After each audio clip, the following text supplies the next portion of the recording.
Salut, je m'appelle Clément, je suis expert comptable chez Advise. Si tu es nouveau sur cette chaîne, je te souhaite la bienvenue. Advise, c'est un réseau de cabinets d'expertise comptable qui œuvre pour la réussite de ses clients et je publie chaque semaine des vidéos dédiées aux entrepreneurs pour les aider à récolter les fruits de leur travail. Alors aujourd'hui, je vais aborder avec vous une question que beaucoup de freelances, d'indépendants ou encore d'entrepreneurs se posent et donc me posent. Quelle forme de société choisir pour gagner plus? Et là, tu hésites sûrement entre une SASU ou bien une URL, puisque en fait, ce sont les deux seules formes de société qui vont être adaptées à ton contexte. Pas de panique, on va voir ça ensemble à l'aide d'exemples concrets et chiffrés qui sont issus des échanges que j'ai quotidiennement avec des dirigeants ou avec des futurs dirigeants, de manière à ce que tu puisses terminer cette vidéo en sachant quelle structure te permet de maximiser tes gains. Avant d'entrer dans les chiffres, on va rapidement faire le point sur les deux options les plus courantes pour les indépendants, à savoir la SASU, qui est la société par action simplifiée unipersonnelle, et l'EURL, qui est une entreprise unipersonnelle à responsabilité limitée. Dans une SASU, le dirigeant, il est appelé président. Le statut social du président, c'est celui d'un assimilé salarié, ce qui signifie qu'il dépend du régime général de la sécurité sociale, comme tous les salariés en France. Donc pas de cotisation sociale sur les dividendes, mais uniquement sur le salaire si tu décides de t'en verser. Et le bulletin de salaire évidemment qui va avec. En URL, le dirigeant il est appelé gérant. Le statut social du gérant c'est celui d'un travailleur non salarié cette fois-ci, donc TNS, ce qui implique des cotisations sociales plus faibles sur sa rémunération, mais une moins bonne protection sociale qui va en face. Si tu ne te verses pas de rémunération durant l'année, ta société elle devra quand même payer un forfait minimum de cotisation sociale. Et enfin, tu n'auras pas de bulletin de salaire car tu es considéré comme un non-salarié. Maintenant, en ce qui concerne le choix du régime fiscal, les deux structures, elles peuvent être soumises à l'impôt sur le revenu, l'IR, ou bien à l'impôt sur les sociétés, l'IS, selon ton choix, ce qui aura bien sûr un impact direct sur le montant que tu pourras réellement garder. On va en parler juste après. Attention tout de même, la SASU, elle peut être à l'IR pendant 5 années maximum. Ensuite, elle basculera automatiquement à l'IS, l'impôt sur les sociétés. Tandis que l'URL, elle peut rester à l'IR ou bien à l'IS indéfiniment. Alors entre la SASU et l'URL, c'est sûr qu'il y a quand même des différences.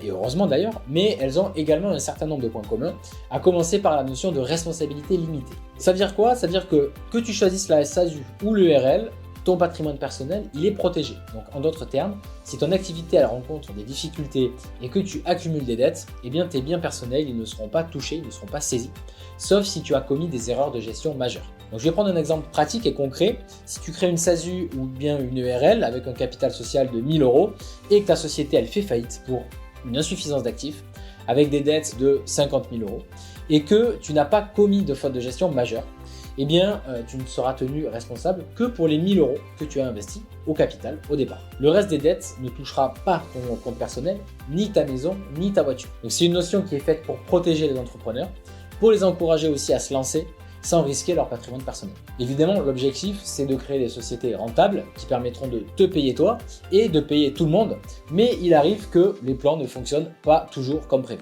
Un autre point commun, et je t'en parlais juste avant, c'est de pouvoir choisir le régime d'imposition de ta société, soit l'IR ou soit l'IS. Et ce choix-là, il va vraiment changer la donne pour tes finances. Je te l'explique de suite. Si ta SASU ou ton URL, elle est imposée à l'IR, ça signifie que le résultat de ta société, il sera à déclarer dans ta déclaration d'impôt personnel.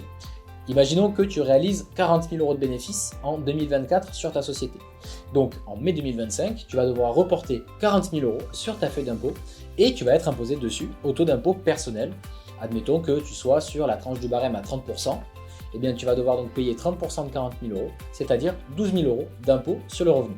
Donc bénéfice 40 000, impôt sur le revenu à 30%, 12 000, ce qui reste dans ta poche, c'est 28 000. Maintenant, si tu optes pour l'IS, c'est ta société qui va payer de l'impôt sur le résultat, à un taux de 15% pour les bénéfices inférieurs à 42 500 € et à un taux de 25% pour le montant des bénéfices qui dépasse 42 500 €. Et c'est seulement après avoir payé l'impôt sur les sociétés que tu pourras te verser les dividendes, c'est-à-dire ce qui reste, et ces dividendes seront soumis à la flat tax à un taux de 30%. Donc, reprenons l'exemple. Ta SASU à l'IS, elle réalise toujours un bénéfice avant impôt de 40 000 €. Ton entreprise, donc, elle va payer 15% d'impôt dessus, c'est-à-dire 6 000 €. Il va donc rester 34 000 € que tu vas pouvoir décider, ou pas, de te verser sous la forme d'un dividende. Attention, tu as le choix, c'est-à-dire que tu peux tout à fait décider de ne rien te verser cette année en dividende pour garder de la trésorerie dans ta société et ainsi éviter d'avoir à payer de l'impôt sur le revenu.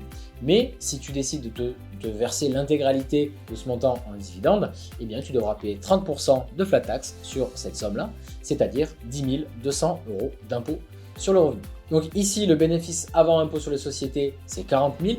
L'impôt sur les sociétés à 15%, c'est 6 000. La flat tax à 30%, c'est 12 000. Donc ce qui reste dans ta poche, c'est 23 800 €. Donc là, j'ai pris des exemples simplifiés pour nous faire une idée, mais tu t'aperçois quand même que le choix entre l'IR et l'IS, il a quand même un effet hyper important sur le montant que tu conserves à la fin de l'année. Mais attention, chaque cas est unique, chaque entrepreneur a une situation qui diffère. Donc, si tu souhaites que l'on fasse ce comparatif gratuitement pour toi, eh bien, je t'invite à prendre un rendez-vous avec nous en suivant le lien dans la description de la vidéo, en espérant que ça te permette de prendre la bonne décision entre l'IR et entre l'IS. Dernier petit conseil qui pourrait te permettre de faire ton choix entre la SASU et l'URL, c'est que si tu n'as pas besoin de revenus mensuels et que tu préfères te verser des dividendes en fin d'année, ou bien si tu as des droits au chômage, la SASU va être à privilégier. Par contre, l'URL, elle sera plus intéressante si tu souhaites te verser une rémunération mensuelle et que tu ne comptes pas sur les dividendes en fin d'année. Voilà, c'est tout pour aujourd'hui. C'était Clément, expert comptable chez Advise. À très vite.